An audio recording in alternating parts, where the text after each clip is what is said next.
Well, the safeguard mechanism, the central climate change policy of the Labor government, will pass, but not with the help of the opposition. This has been done with the Greens, so there has been a bit of a quid pro quo there. Joining me live now is the CEO of the Australian Pipelines and Gas Association, Steve Davies. Thanks so much for your time.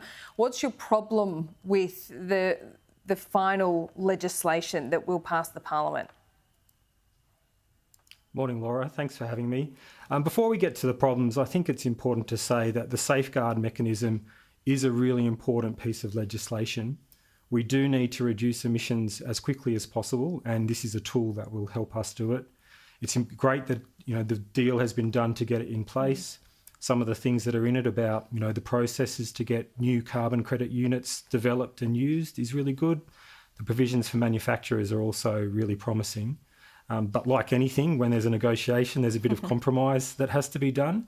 And emissions policy doesn't exist in a vacuum, and what has happened will have an impact on energy markets. This year we've seen the government... Explain that exactly. So what's changed with the Greens, the Labor government needing the Greens' support here, that you think will see an increase in prices, essentially? Yeah, look, I think... the gas industry has been singled out for some special provisions, and we don't know the details of those provisions yet. But what we do know is we need more investment in gas supply. That's been a very clear message from the government this year, from the Australian Energy Market Operator as well in the last couple of weeks. And so to get more supply, we need more investment. And as we put regulations in place that change the investment environment for gas supply, we're probably going to see less investment, which will lead to higher energy prices for Australian homes and businesses. Okay, so what would you have preferred in this sense? So you still want the safeguard mechanism. I think, is it because there's not a special carve-out for gas, but other special industries there are? Look, I think the gas industry is not looking for special treatment, but we're also not looking for special provisions. If the gas industry was being treated like any other part of the economy, we'd be perfectly happy with the safeguard mechanism. All parts of the economy produce emissions. All parts of the economy have to reduce emissions. The gas industry has its own decarbonisation journey that it is moving on. So what we're really looking for is neither special treatment or special regulation, just to be treated like another part of the economy.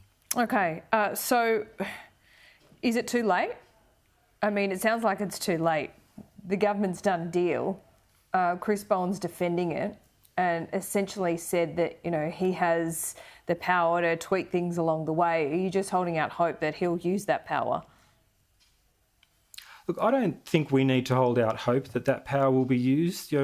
A stable legislative environment sets the framework for how our business, our industry and other industries will act. So it's not too late for anything. When we see the detail of the provisions, we can assess them, establish what the new operating environment is and get on with business, because regardless of what this particular policy will do to increase maybe regulatory barriers to investment, there is still a clear need for investment, and it will occur, and the investments that do occur will be those that can work with the new regulations. Okay, Steve, thanks so much for your time. Really appreciate it. Thanks for having me.